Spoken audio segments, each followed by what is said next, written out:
Rescatando al soldado Ryan es una de las películas bélicas más famosas y brutales de todos los tiempos. El renombrado director Steven Spielberg capturó los horrores de la guerra de una manera tan brutal que la maquinaria bélica nunca antes había sido representada de forma tan penetrante y repulsiva, recordando al público el terror y la crueldad que los soldados experimentaron en las batallas de la Segunda Guerra Mundial. Siéntate y acompáñanos mientras analizamos las diferencias entre la película bélica Rescatando al soldado Ryan y la realidad histórica en torno al día D. El personaje principal, James Ryan, fue completamente ficticio, aunque la historia se inspiró en el caso real de los hermanos Niand. Preston y Robert Enland se unieron al ejército de E.U. antes del comienzo de la guerra, y más tarde sus hermanos menores, Edward y Frederick, siguieron su ejemplo. En ese momento ya existía una directiva que prohibía que los hermanos sirvieran juntos en la misma unidad, para minimizar el riesgo de pérdidas múltiples dentro de una familia que podrían afectar la moral de la población civil en casa. Así, Preston sirvió como infante en la 4ª División de Infantería, Robert fue paracaidista en la 82ª División Aerotransportada, Edward fue piloto en el Pacífico y Frederick se unió a la famosa 1001ª División Aerotransportada. Los eventos posteriores se asemejaron a la historia en Rescatando al soldado Ryan, aunque se extendieron por un periodo más largo. En mayo de 1944, Edward fue derribado sobre Birmania y reportado como desaparecido, lo que para sus superiores significaba su muerte en combate. Robert murió un mes después, el día D, y Preston fue asesinado al día siguiente, también durante la invasión en Normandía, donde Frederick también saltó en paracaídas. Como se creyó que todos sus hermanos estaban muertos, Frederick, el último hermano sobreviviente, fue retirado del frente y enviado de regreso a casa. Sin embargo, a diferencia de la dramática misión de rescate en la película, Frederick solo fue encontrado por un capellán militar de su unidad, quien le informó sobre la situación y el motivo de su retirada, y luego lo envió de inmediato a casa. Como se mencionó anteriormente, la directiva que prohibía que los hermanos sirvieran en la misma unidad fue implementada después de un trágico incidente el 13 de noviembre de 1942, cuando un submarino japonés embistió a la USS Juno, matando a 5 hermanos, George, Francis, Joseph, Madison y Albert Sullivan, quienes se habían alistado juntos después de Pearl Harbor y pidieron explícitamente servir en el mismo barco. Hasta ese momento, la dirección militar generalmente apoyaba tales peticiones, asumiendo que los hermanos pelearían más duro para protegerse mutuamente. Los Sullivans no fueron el único grupo de hermanos a bordo. Aproximadamente 30 parejas o pequeños grupos familiares similares estaban en el barco. En un mundo donde la guerra ahora era seguida de cerca por los medios y utilizada con fines de propaganda, las historias de padres de luto que habían perdido a todos sus hijos eran indeseables. Esto llevó a la implementación de la Sole Survivor Policy, que permitió que soldados como Frederick Niland fueran enviados a casa. Pero incluso bajo esta política, el ejército de Estados Unidos, que consideraba a sus soldados un recurso indispensable, nunca habría arriesgado la vida de 8 hombres, incluyendo un valioso oficial y especialistas experimentados, para salvar a un solo soldado. En realidad, habrían intentado encontrar y sacar al soldado Ryan con el menor riesgo posible.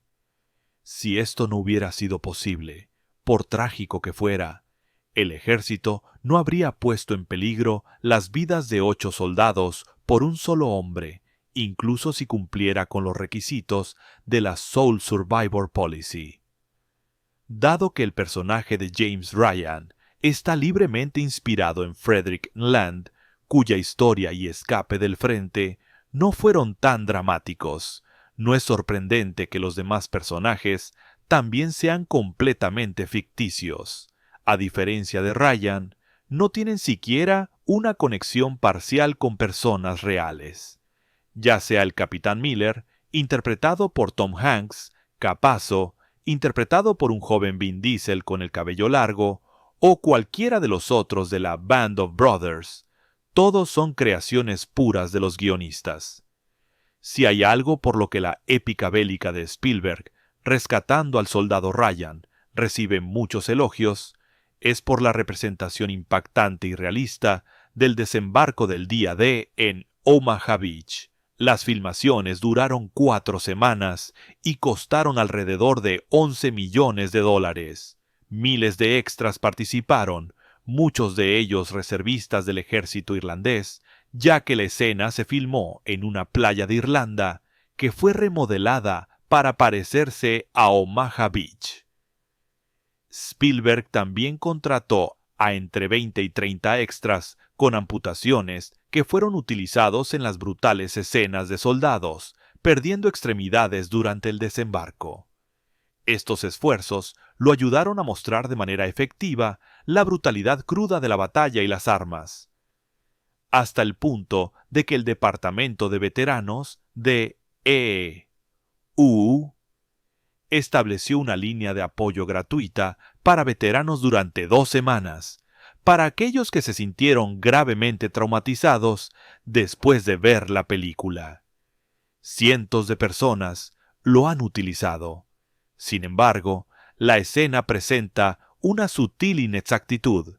En la película, se muestra que los soldados que desembarcan en Omaha Beach se preparan para un fuerte combate.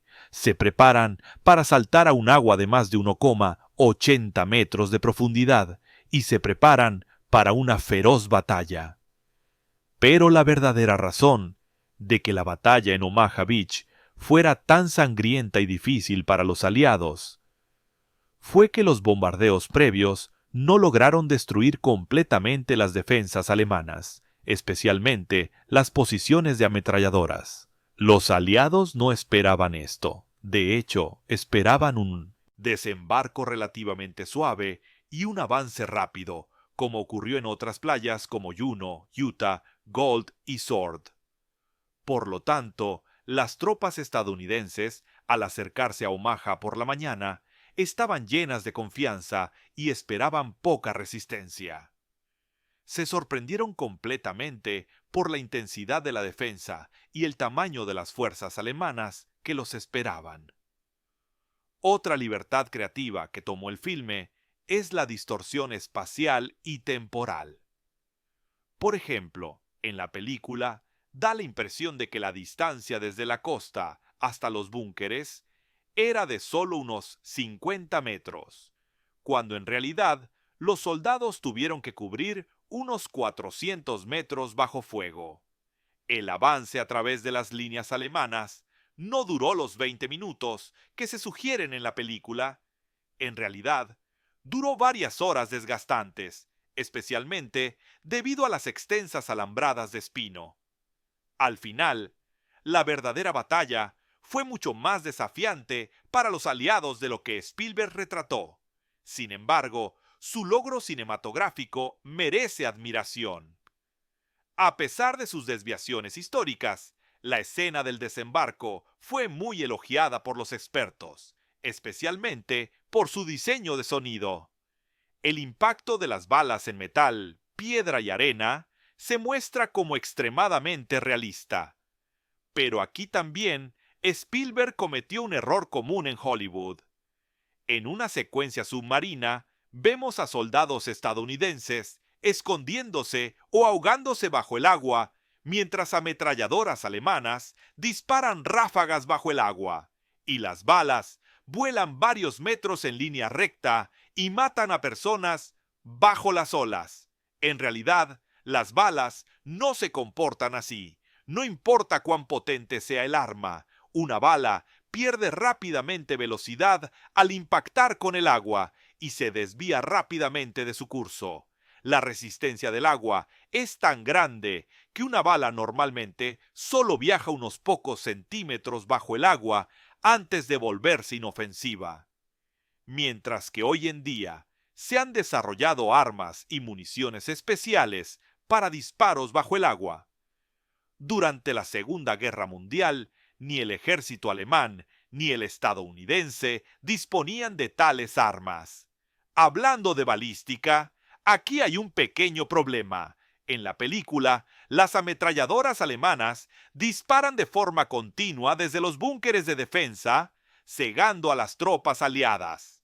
Los alemanes usan la MG-42, que como cualquier arma de fuego, se calienta después de disparar durante un largo tiempo. Debido a su alta tasa de disparo, los cañones de la MG-42 se calientan aún más rápido de lo habitual. Disparar de forma continua sin pausa causaría el sobrecalentamiento de los cañones, lo que podría llevar a que se derritieran y que el arma quedara inutilizada. Para que funcione correctamente, es necesario disparar ráfagas cortas y controladas. Los oficiales alemanes instruían explícitamente a sus artilleros para que siguieran esta técnica. Otra opción era cambiar los cañones en medio del combate, pero este detalle no se muestra en la película y, finalmente, está la escena del francotirador, que ha sido ampliamente discutida. El soldado Daniel Jackson, interpretado por Barry Pepper, logra disparar a un francotirador alemán directamente a través de su mira telescópica. Es una toma impresionante que muchos espectadores ponen en duda. Curiosamente, la historia da cierta credibilidad a este momento. El legendario francotirador estadounidense Carlos Hathcock supuestamente realizó un disparo similar durante la Guerra de Vietnam. Hathcock fue un tirador temido, con 93 muertes confirmadas y aproximadamente 400 en total, incluyendo un disparo a más de 2 kilómetros de distancia. Pero, aunque Jackson fuera tan hábil, la física aquí es algo dudosa. El disparo se hizo desde más de 400 metros de distancia. A esa distancia, la gravedad hace que la bala caiga, por lo que el francotirador tendría que apuntar por encima del objetivo. Dada esta caída de la bala, sería prácticamente imposible hacer un disparo limpio directamente a través de la mira telescópica del francotirador enemigo. La bala ya habría caído y probablemente habría golpeado la mira en un ángulo hacia abajo, en lugar de pasar perfectamente a través de ella. A los cineastas de Rescatando al Soldado Ryan se les escaparon algunos pequeños errores al representar ciertos detalles de los uniformes y equipos. Algunos incluso dirían que se trata de la moda tanto de los soldados estadounidenses como alemanes. En la película se ven muchos paracaidistas y en algunas tomas algunos de ellos llevan botas negras. Aunque esto podría parecer un detalle menor, es históricamente inexacto. Hasta la década de 1950, los paracaidistas estadounidenses solo recibían botas marrones. En la época en que se desarrolla la película, las botas altas negras simplemente no formaban parte del equipo estándar de un paracaidista de E.U. También vemos en la película a soldados con un distintivo blanco en forma de pala en sus cascos. Esto no sería una sorpresa para el espectador promedio, ya que tales marcas eran comunes para identificar la afiliación a un regimiento. Sin embargo, la pala estaba reservada exclusivamente para el 56º Regimiento Paracaidista. Otros regimientos tenían símbolos diferentes. Por ejemplo, cuando conocemos al soldado Ryan por primera vez, también vemos al cabo Henderson, que pertenece a la 501. Sin embargo, también se le muestra con una pica en su casco, cuando en realidad debería haber tenido un rombo. También en cuanto a los peinados, los soldados alemanes en la película están representados de manera inexacta. A menudo se les muestra con cabezas completamente rapadas, lo cual está estrechamente relacionado con el estilo militar actual. Sin embargo, durante la Segunda Guerra Mundial, los soldados alemanes preferían el corte de cabello conocido como Preußischer Bürstenschnitt. Consistía en lados rapados o muy cortos, con el cabello más largo en la parte superior, similar a lo que se ve en la serie de televisión Peaky Blinders. Fue uno de los estilos más comunes en Europa a principios del siglo XX. El siguiente detalle no es necesariamente una inexactitud, sino más bien una pequeña curiosidad. Para representar los tanques alemanes Tiger, los cineastas utilizaron tanques soviéticos T-34. Los interesados en la historia militar podrían haber notado esto por la disposición de las ruedas. Los verdaderos Tiger tenían 8 ruedas superpuestas a cada lado, mientras que los tanques en la película claramente solo tienen